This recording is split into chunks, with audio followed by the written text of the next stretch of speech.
Welcome back guys. आप देख रहे हैं ग्रो विथ मी और मैं हूं संध्या। गाइस, जिंदगी आसान नहीं होती। इसे आसान समझने वाले बहुत बड़े भूल में हैं।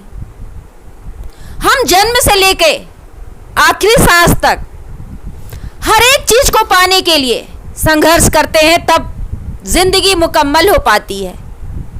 जब हम पहली बार चलना सीखते हैं तो न जाने कितनी बार गिरते हैं, फिर चलते हैं। जब पहली बार साइकिल चलाते हैं तो न जाने कितनी बार चोट खाते हैं, फिर साइकिल चलाना आता है। जब पहली बार स्कूल जाते हैं तो अपनों के बीच रहने की आदत है, एक खुली जिंदगी जीने की आदत है, मनचाहे जिंदगी, और वहाँ हमें अनुशासन सिखाया जाता है। फिर हम अनुशासन डिसिप्लिन में रहना सीखते हैं, टाइम पे सोना, टाइम पे जागना, टाइम पे हर काम करना।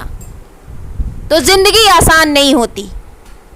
और जिन्होंने इन बातों को समझ लिया, उन्होंने अपनी जिंदगी को आसान बना लिया, क्योंकि उन लोगों ने ठान लिया कि मुश्किल राह पे चलकर इस जिंदगी को आसान बनाया जा सकता है। और अगर मुश्किलों से भागा जाएगा तो जिंदगी कभी आसान ना होगी।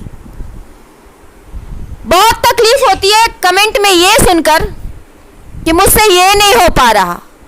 जरा सोचिए कि जो आपसे नहीं हो पा रहा वो किसी ने पॉसिबल किया, तो क्या था उनमें और क्या नहीं है आप में। आपसे इसलिए नहीं हो पा रहा क्योंकि अभी तक आपने कुछ गवाया नहीं है। याद कीजिए, जब पहली बार आप स्कूल जाते हैं और देर से पहुंचते हैं, टीचर पहली दिन तो आपको समझाकर अंदर आने देती है, परंतु दूसरे दिन क्लास के बाहर पनिशमेंट के रूप में खड़ा कर दे। आप टाइम पे पहुंच जाते हैं ना, वो बेइज्जती याद आ जाती है। तो वो इसीलिए नहीं हो पा रहा क्योंकि आपको पनिशमेंट नहीं मिली। आपको समझ ही नहीं आ रहा कि अगर हम समय पे जाग न सके, अपना टाइम टेबल फॉलो न किए तो क्या नुकसान हो जाएगा। और जब ये बात आप समझेंगे तब तक शायद बहुत देर हो चुकी होगी। चुनौती को लेना सीखिए। जिंदगी में आए हैं तो कुछ करने के लिए, ये समझिए, फिर जिंदगी आपके लिए आसान होगी। खुद को पनिशमेंट देना सीखिए, फिर जिंदगी आपके लिए आसान होगी। आपने बहुत बार कहानियां सुनी होगी, और अगर नहीं भी सुनी है तो सुन लीजिए। सती की कहानी तो सबने सुनी थी। एक सावित्री थी। जानते हैं वो सावित्री कौन थी? वो कोई साधारण इंसान नहीं थी, एक राजा की बेटी थी। और उसने एक ऐसे इंसान से शादी किया था जिसे पता था कि 1 साल बाद उसकी मौत हो जाएगी। कितना बड़ा रिस्क लिया और कितनी बड़ी चुनौती। उसके माता पिता सबने समझाए। माता पिता की इकलौती संतान थी कि ऐसा मत करो, 1 साल बाद जिस इंसान को मरना तय है उससे शादी करके अपनी पूरी जिंदगी को तुम बर्बाद कर रही हो। परंतु उन्होंने नहीं माना। उन्होंने कहा कि अगर यही मुकद्दर है तो यही सही, ये चुनौती तो मैं लूंगी। और शादी किया। 1 साल पूरे होने पे उस इंसान का यानी सत्यवान की मौत हो जाती है। सती में एक क्वालिटी बचपन से थी कि वो सच बोलती थी, और उसकी यही सच्चाई ने उसकी आंखों में वो शक्ति दी थी जिससे वो यमराज यानी जो हमारी आत्मा को लेकर जाते हैं उन्हें देखने की ताकत थी। जब यमराज सत्यवान के प्राण को लेकर जाते हैं तो वो पीछा करती है। उन्होंने सती को बोला कि तुम एक सत्यवती स्त्री हो, इसीलिए तुम में ताकत है कि तुम मुझे देख पाई, अन्यथा इस धरती के कोई भी इंसान हमें देख नहीं पाता। इसलिए मेरा पीछा मत करो। तुम इतनी शक्तिशाली हो एक साधारण इंसान हो के, इसलिए मैं तुमसे खुश हूँ, तुम वरदान मांगो। उसने कहा कि मेरे अंधे सास ससुर के आंखों में रोशनी आ जाए। यमराज ने कहा ठीक है, आ जाएगा। फिर वो देखे थोड़ी दूर आगे चलने के बाद कि सत्यवती उनका पीछा फिर भी कर रही है।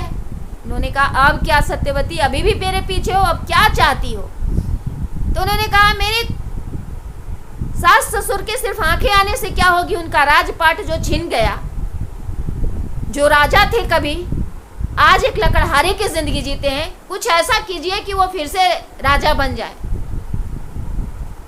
यमराज ने कहा ठीक है, हो जाएगा, अब तो वापिस लौट जाओ। लेकिन वो नहीं लौटी, उनके पीछे चलती ही रही। यमराज बोले, सत्यवती अब क्या है, तुम्हारे पति का प्राण तो मैं छोड़ नहीं सकता, ये तो मुझे ले जाना ही है क्योंकि समय इनका पूरा हुआ। उन्होंने कहा, मैं प्राण कहाँ मांग रही हूँ, मैंने तो कहा कि मुझे एक पुत्र चाहिए, मुझे पुत्रवती होने का आशीर्वाद दीजिए। उन्होंने कहा, तथास्तु। तो सत्यवती हंसने लगी। यमराज ने कहा, हंस की रही हो, क्या हो गया, तुम्हारे पति के प्राण नहीं छोड़े हैं? सत्यवती ने कहा, तो छोड़ना पड़ेगा, मैं पुत्रवती कैसे होंगी जब आप मेरे पति को लेकर चले जाएंगे? तो अब आप सोच लीजिए कि क्या करेंगे। यमराज ने कहा, वाह क्या स्त्री है, मेरे ही वचन के जाल में मुझे फंसा के अपनी मन की कामना पूरी कर गई। तो ये होती है नारी शक्ति। और छोटी छोटी बातों पे ये कहना कि मैं नहीं कर सकती, तो फिर मैं यही कहूंगी कि अभी तक आपने खुद को नहीं जाना। आप सब कुछ कर सकते हो, पहचानो खुद को। अगर मिस्टेक हो तो नहीं जो कर पाओ तो आप पनिशमेंट करो खुद को। कैसे नहीं कर सकते हो? ये सब हमारे पूर्वज ही तो हैं, कोई मन गढ़ंत कहानियां नहीं है। तो उन्हीं की तो लहू दौड़ती है हमारे भी रगों में, तो हम क्यों नहीं कर सकते? इसलिए नहीं कर सकते क्योंकि हम दिमाग में पहले से ये चीज को बिठा ली है कि हम कर ही नहीं सकते, या विधाता का दिया सारी चीज है हमारे पास, कुछ पाने की चाहत नहीं एक्स्ट्रा, इसलिए नहीं कर सकते।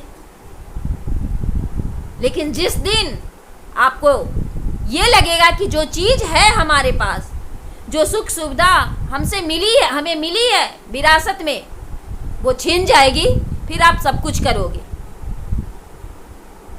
तो यही वजह है जो लोग नहीं कर पा रहे हैं, वो अपने कंफर्ट जोन से बाहर नहीं आना चाह रहे हैं। और कुछ करने के लिए तो कंफर्ट जोन से बाहर आना ही पड़ेगा। तो चुनौती लो, कंफर्ट जोन से बाहर आओ। जिंदगी बदलती है, वक्त बदलता है, आप में भी बदलाव की ज़रूरत है।